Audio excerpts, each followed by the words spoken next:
Hello everyone, I hope you all are doing well. This is our social science class. In this class we will study the chapter 6 coastal plains and islands. Okay.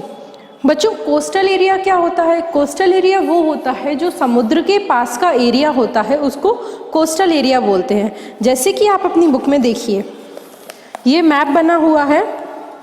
ये जो हमारे आसपास ये पूरा समुद्र है हमारे India के साउथ में, ठीक है। अब जो इसके समुद्र के पास में जो ये एरिया है, ये ग्रीन कलर से जो भी मार्क्ड है, ये कौन सा एरिया हुआ बच्चों? Coastal area. अब यहाँ पे क्या है? ये प्लेन्स है, तो इसको क्या कहा गया है? कोस्टल प्लेन्स, ठीक है। In addition to the northern plains, there are two strips of plains along the sea coast in South India. As they are located along the sea coast, they are called coastal plains. Northern plains के साथ साथ हमारे India के side में to strips भी हैं जो कि क्या है? जो समुद्र के पास हैं, तो इनको क्या कहा गया है? इसलिए कोस्टल प्लेन्स कहा गया है। ये टू स्ट्रिप्स जो ये प्लेन्स हैं, तो इनको कोस्टल प्लेन कहा गया है क्योंकि ये सी के समुद्र के तट पर हैं, इसलिए, ठीक है।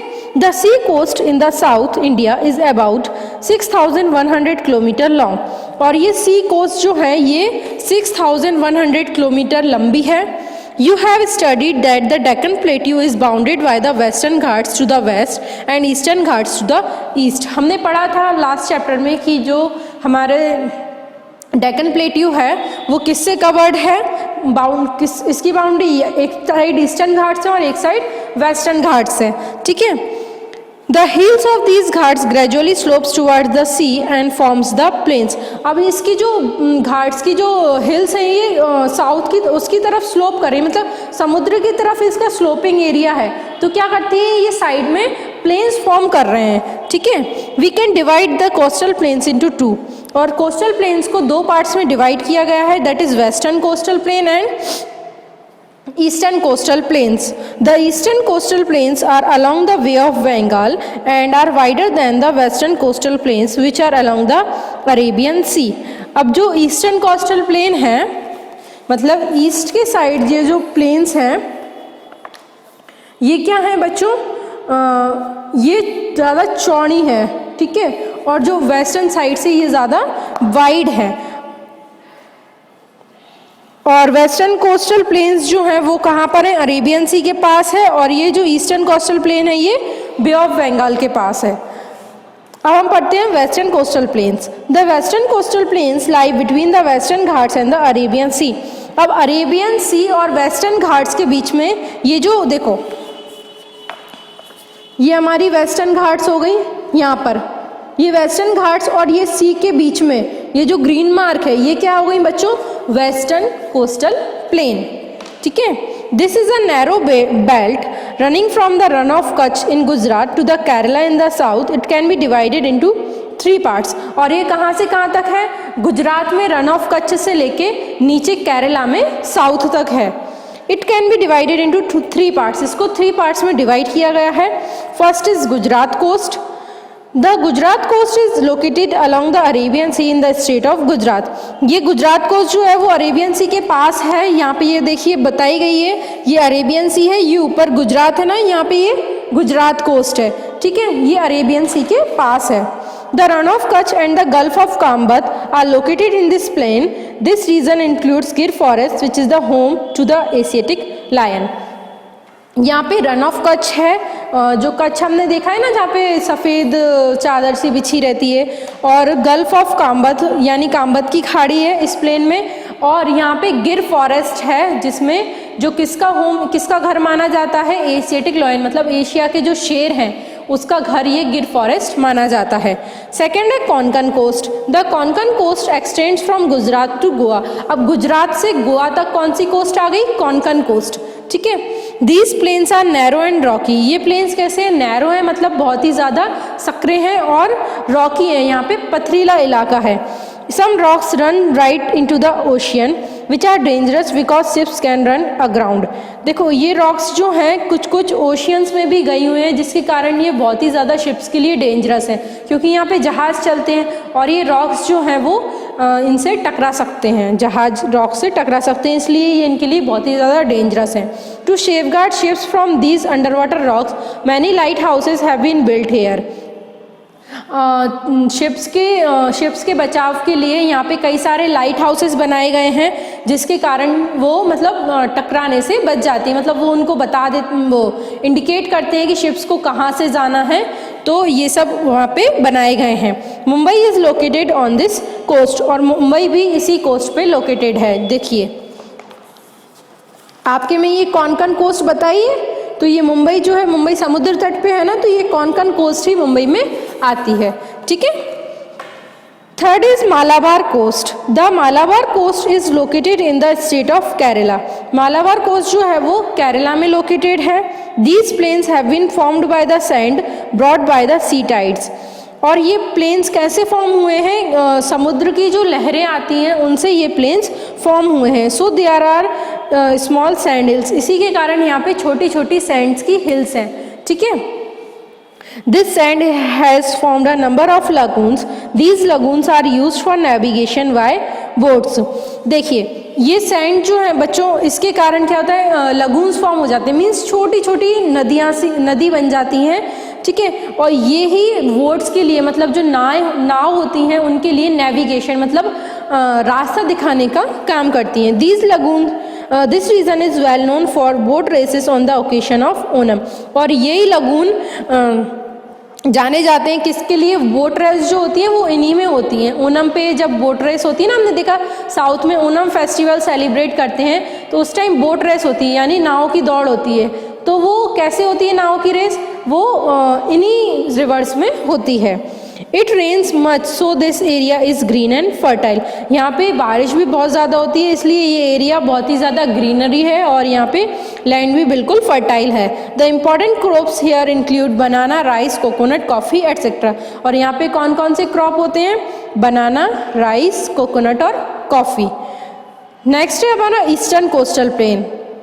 The eastern coastal plain lie between the eastern Ghats and the Bay of Bengal. Eastern coastal plane जो है वो ईस्टर्न घाट्स और बे ऑफ बंगाल के बीच में है, ठीक है। And stretch from West Bengal to Kanyakumari, और वेस्ट बंगाल से लेके ये कन्याकुमारी तक है। आप देखेंगे यहाँ इस साइड ये वेस्ट बंगाल है और ये नीचे कन्याकुमारी है, तो यहाँ से लेके यहाँ तक ये ईस्टर्न कोस्टल प्लेन्स हैं, ठीक है। These plains can be divided into two parts. इनको टू पार्ट्स में डिवाइड किया गया है, northern Circars and Coromandel coast. The northern Circars are located in the coastal Odisha and Andhra Pradesh. The Mahanadi, Godavari and the Krishna rivers make large deltas in this reason.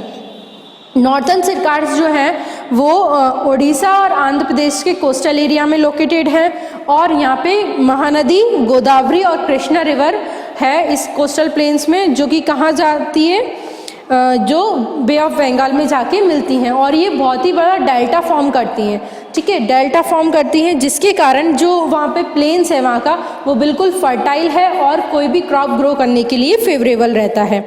Rice crop यहाँ पे सबसे ज़्यादा grow किया जाता है, क्योंकि जो फर्टाइल लैंड है वो राइस क्रॉप के लिए बहुत ही ज़्यादा फेवरेबल होता है। The ocean is very deep so a number of ports are located here.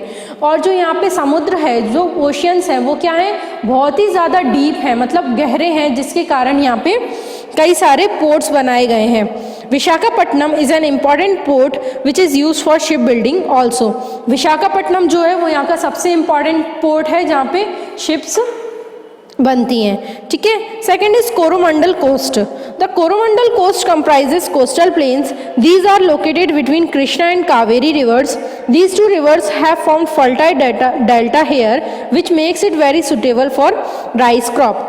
अब देखिए ये क्या, जो कोरोमंडल कोस्ट है वो कहाँ पे लोकेटेड है, कृष्णा और कावेरी रिवर के बीच में।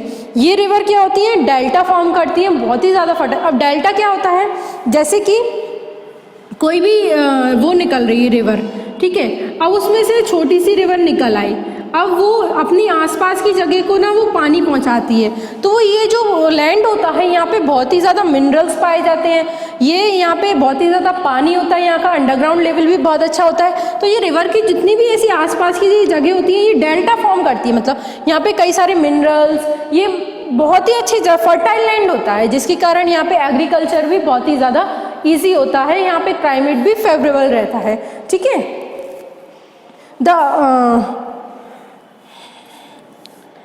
Owing to abundant rice crop, this area is also called the rice bowl of India. यहाँ पे सबसे ज़्यादा राइस क्रॉप ग्रो किया जाता है, तो इसलिए इसको राइस बोल ऑफ इंडिया भी कहा जाता है, मतलब चावल का कटोरा, ठीक है। आपने देखा होगा कि साउथ में सबसे ज़्यादा चावल ही खाते हैं वहाँ के लोग, ठीक है। तो वो क्यों खाते हैं? क्योंकि वहाँ पे राइस की खेती सबसे ज़्यादा होती है, ठीक है। The other important crops grown here include sugar cane, coconut, oil seeds and tobacco. और यहाँ पे कौन कौन से क्रॉप ग्रो होते हैं? शुगर केन मीन्स गन्ना, कोकोनट मीन्स नारियल, ऑयल सीड्स जो भी होते हैं जैसे कि सोयाबीन, पीनट, सनफ्लावर, ठीक है, and tobacco. These plains fall in the state of Tamil Nadu and Chennai is an important seaport in this coast. और ये प्लेन्स कहाँ पे हैं? तमिलनाडु की स्टेट्स में है, और चेन्नई जो है वो यहाँ का सबसे इम्पॉर्टेंट सीपोर्ट है, ठीक है। अब आते हैं हमारे islands. In addition to the main island, India's territory comprises a number of islands. An island is a piece of land surrounded by sea on all the sides. अब मेन लैंड की वजह इंडिया के 2 island भी हैं, ठीक है। Island क्या होता है? आइलैंड मीन्स होता है द्वीप। आइलैंड वो जगह होती है जो पूरी साइड से समुद्र से घिरी हुई होती है, ठीक है। We can divide these island into 2 group, और इन आइलैंड्स को 2 ग्रुप्स में डिवाइड किया गया है। That is Andaman and Nicobar island group of island in the bay of Bengal and Lakshadweep group of islands in the Arabian sea. देखो, इंडिया के इस साइड अरेबियन सी है और इस साइड बे ऑफ बंगाल है। तो बे ऑफ बंगाल में जो आइलैंड्स हैं उनको दिया गया है नेम अंडमान एंड निकोबार, और जो अरेबियन सी में हमारे आइलैंड्स हैं उनको नेम दिया गया है, क्या दिया गया है? Lakshadweep group of islands. Andaman and Nicobar group of islands. Andaman and Nicobar group of islands is located in the deep Bay of Bengal about 1353 kilometre from Chennai. ये चेन्नई से 1353 किलोमीटर दूर है, ये बे ऑफ बंगाल में है, और ये बहुत ही ज़्यादा वहाँ पे मतलब बहुत ही गहरा है वहाँ पे वो ये bay of Bengal. This group comprises 350 big and small islands, और इस ग्रुप में 350 मतलब 350 बड़े और कुछ छोटे आइलैंड्स हैं। These islands are in the form of cluster. The northern cluster forms Andaman and Nicobar. The north cluster forms Andaman and comprises 204 islands. North में जो है वो अंडमान आइलैंड, अंडमान में कितने आइलैंड्स हैं? 204 आइलैंड्स हैं। The southern cluster is Nicobar, और south की तरफ जो क्लस्टर है वो क्या है? निकोबार है, वहाँ पे 19 आइलैंड्स हैं। These 2 cluster together form the union territory of Andaman and Nicobar island with the capital of port Blair. और अंडमान और निकोबार को भी एक यूनियन टेरिटरी बनाया है, और उसकी कैपिटल क्या है? पोर्ट ब्लेयर है। सेकेंड है बच्चों Lakshadweep group of island, located about 972 kilometre from Mumbai. Lakshadweep is a group of 27 islands in the Arabian sea. ये मुंबई से 972 किलोमीटर दूर है, और लक्षद्वीप में कितने आइलैंड्स हैं? 27 आइलैंड्स का ये ग्रुप है, अरेबियन सी में है ये। These islands are formed from coral deposits and hardly 4 to 5 metres above the sea level. यहाँ पे कोरल डिपॉजिट्स हैं, कोरल डिपॉजिट से ये आइलैंड बने हुए हैं, और ये लगभग सी लेवल से 4 to 5 किलोमीटर ऊपर हैं। All these islands are small and flat. 17 of these islands are not inhabited. These islands together form union territory of Lakshadweep with the capital of Kavarati. ये क्या होते हैं? ये इनमें से 17 आइलैंड्स जो हैं वो इनहेबिटेड है, मतलब यहाँ पे लिविंग मतलब हम रह नहीं सकते हैं, यहाँ पे हमारा रहना पॉसिबल नहीं है। और ये आइलैंड्स जो हैं वो यूनियन टेरिटरी हैं लक्षद्वीप, और इनकी कैपिटल क्या है? Kavaratti. The weather is pleasant and chief occupation of people is fishing. और यहाँ का मौसम जो रहता है वो बहुत ही मतलब प्लीजेंट रहता है, मतलब शांत सा, ना ज़्यादा ठंड या ज़्यादा गर्मी नहीं रहती है। और यहाँ पे जो लोग बागों का जो मेन ऑक्यूपेशन रहता है वो क्या रहता है? फिशिंग रहता है, ठीक है। तो बच्चों हमने इसमें क्या क्या पढ़ा? हमने इसमें पढ़ा कि कोस्टल प्लेन्स क्या होते हैं। देन हमारे इंडिया में दो पार्ट्स में डिवाइड किया गया है कोस्टल प्लेन को, एक वेस्टर्न और एक ईस्टर्न। वेस्टर्न के 3 पार्ट्स हैं, Gujarat coast, Konkan coast and third is Malabar coast. और जो ईस्टर्न कोस्टल प्लेन है उनको 2 पार्ट्स में डिवाइड किया गया है, एक northern Circars and then Coromandel coast. फिर आते हैं आइलैंड। आइलैंड जो होते हैं वो द्वीप होते हैं जो कि पूरे साइड से समुद्र से घिरे हुए होते हैं और वो 2 तरह के होते हैं, एक अंडमान एंड निकोबार आइलैंड और सेकंड इज लक्षद्वीप आइलैंड। ठीक है, तो बच्चों इसको आपको पढ़ना है और इसकी एक्सरसाइज बुक में फिल करना है और क्वेश्चन आंसर्स अपने कॉपी में लिख के सभी को अपना work time to time complete करना है। Thank you so much everyone.